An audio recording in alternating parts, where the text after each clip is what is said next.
Are you wondering which books you should be using to self-study for the SAT? If so, stay tuned for this video. Hey guys, it's Jen. I'm a tutor specializing in standardized test prep. Think of me as your guide who's going to help you navigate the SAT prep process. And as promised in this video, I'm going to be sharing with you some specific resources you can use for every section of the SAT. That's the reading, the writing, and the math. If you're watching this video, then you should already have your baseline as well as your target score. If you don't, please check out part 1 of this video series, get that information, and then come back. All right, in addition to resources, I also want to share with you some tips you can use to maximize the value out of those official College Board practice exams. Okay, so with that, let's get right into it. I'm going to start here with the reading section. Now, in all the years I've been teaching the SAT, this is probably the one section that gives students the most trouble. Now, I've said this before, but reading is a skill-based activity, and that takes a long time to develop. So if you are serious about wanting to do well on this test, you are going to have to read high-quality text in a variety of subject areas. But today I do want to share with you a resource that is SAT specific and is going to share a lot of good strategies to help you with this exam. This is also going to be a particularly good resource for those of you who are already solid readers, looking to hone your skill and take your score to the next level. So the book I'm talking about is The Critical Reader by Erica Meltzer. Now, this book is a longtime favorite in the test prep community. It's highly touted for good reason. So what I love about this book is how comprehensive it is. I think Meltzer does a really good job of breaking down pretty complex and at times abstract principles into more concrete ideas that we can explore. So every chapter begins with a pretty detailed lesson on that topic area, and she follows it up with a few exercises. I do want to say that this book is not a workbook. You shouldn't be picking this up hoping to just drill through a bunch of exercises and get the value that way. This I see as more of a reference manual. I think it's a good companion guide to those practice exams from College Board that we'll talk about a little bit more later in the video. Okay, so don't get this the week before the test and cram it. You're not going to absorb the material. You should be spending, I would say, a couple of months. Okay, you should get this book a few months before your test. In the beginning, you can kind of just read it without a lot of pressure, just absorb what you can. But once you take those practice exams and you start to figure out what areas you're struggling with, come back and deep dive into those particular chapters. If you do it that way, I promise you're going to get a lot more out of this book. So the next book I want to talk about is the writing one. Now, Erica Meltzer does have an SAT grammar book out as well. So if you like her writing style, I would suggest you check that out. The one I want to share with you today is a book by the College Panda. It's the SAT writing workbook. If you've spent any amount of time on Amazon looking for SAT resources, you have probably come across this book. Okay, so this book, along with the Meltzer one, they have a similar approach. They basically take the SAT writing section, distill it down to the concepts that College Board likes to test, so specific grammar rules that show up all the time, and they dedicate a chapter to each. So there's a lot of drills in these books, and unlike that critical reading book, I do consider this to be a good workbook. You can get this for the value in the practice questions. You know, the key with grammar rules is just to drill them until you get super comfortable and you can recognize them and apply them when you see it on the actual exam. Okay, so that is my recommendation for the writing section. Last but not least, let's talk about math. So for the math, it may not come as a surprise to you guys, but I am going to recommend another book by the College Panda. College Panda is written by a guy named Nielsen Fu, and this math book is probably like the most famous math resource in the field. So what I like about this book is the quality of the questions. You guys will never see me recommend books from big publishers like Princeton Review or Kaplan. I just don't think their questions are all that realistic. I definitely don't advise you use those books as your primary source for questions, because sometimes you can develop bad habits, but at the very least, you are learning skills that will never show up on the test, and all that's doing is distracting you, right, from focusing on the right types of questions. So what this book offers is some really high quality questions that pretty closely mimic SAT style questions. The one caveat I want to give you about this resource is, for some of you who are really struggling with math fundamentals, so we're talking about maybe you have a shaky foundation in algebra, this book could actually be a bit too advanced for you. What I would recommend you do instead is get really specific about what areas you're struggling with. So are you maybe a little bit shaky at factoring, or maybe you don't really know how to write the equation of a line given some points. Okay, once you figure out what those topics are, go to Google and just type in the Google search bar, factoring practice PDF or something like that.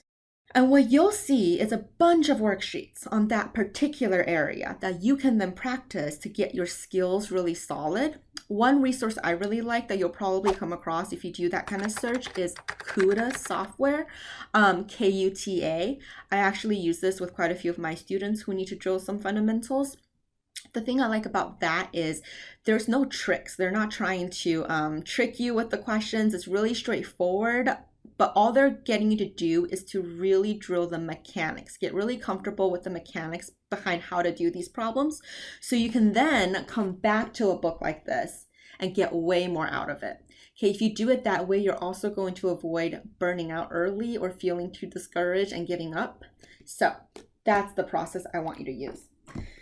Now, these resources, as a quick note, I'm going to include all of these books, the links to them in the description box below, so you're welcome to check out any of them. But one thing I want to say about how I want you to use them, if you are only focusing on one subject area, then absolutely you can just pick up one of these books, whichever one you need to focus on. For those of you who are looking for more holistic prep, you're looking for a boost in every section of the test, I want you to look at your baseline results and try to see what the low-hanging fruits are. Okay, so in general, writing, I would say, is the one section that's probably the easiest to improve upon, especially if you're missing grammar-based questions, because those questions are based on rules. And once you learn the rules, it's really easy to spot the tricks that College Board is trying to play. So I would grab those points. And in doing that, you're actually giving yourself a bit of encouragement and building momentum so that you're going to be motivated to continue studying, right? For some of you, that might be the math section. Math section is also knowledge-based. Granted, it might take a little bit to fill in some of those gaps, but once you do and you get the hang of these questions, that's also an area that's a little bit easier to see a score boost in. Okay, so that will be my advice on how to allocate your time among these resources. Now I want to talk to you guys about practice exams. What can you do to maximize their utility? Because these are the gold standard, the best questions that we have, the real practice exams from College Board themselves, right? The writers of the SAT. Okay. As of filming this video, the test is still paper-based. So the recommendation I'm about to give you is going to be based on that assumption. Could the test be digitized relatively soon? That is a possibility, but keep in mind that we are talking about a paper-based exam at this moment of filming. All of these exams are publicly available on College Board's website or on khanacademy.org. But I would advise you get yourself hard copies of these tests. So you can print them out, but then you're going to be printing hundreds of pages.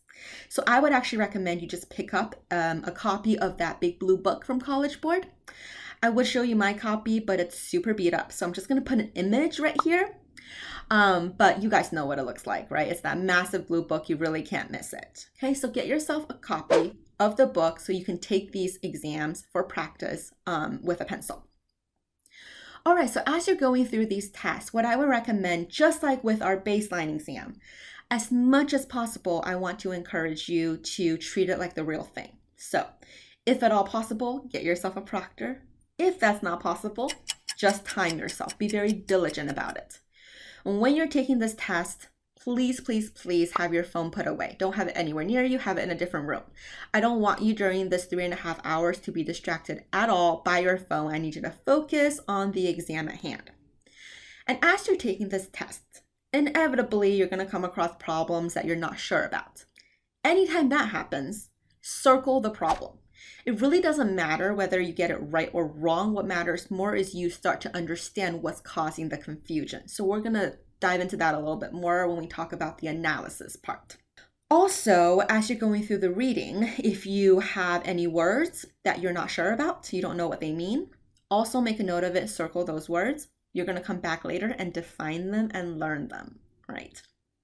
Okay, so after you take these tests, 3.5 hours later, you are going to go ahead and check the answers and mark any questions that you got wrong. This next part is really the difference between the kids who pull away from the crowd and those who just stay kind of stagnant, because this is where all the work happens. I want you to create an error log to capture all the mistakes that you've made, as well as any questions you were not sure about. An error log is basically just a tracker to track, right, all the mistakes that you have. So you can do this easily in Excel, or you can do it on Google spreadsheets. It really doesn't matter.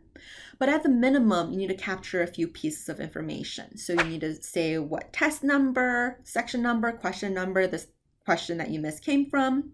And then you want to give it a topic. So you want to categorize these questions into their own categories. So over time, you can track a trend. For example, is this a big picture purpose question? Is this perhaps an inference question? A subject-verb agreement?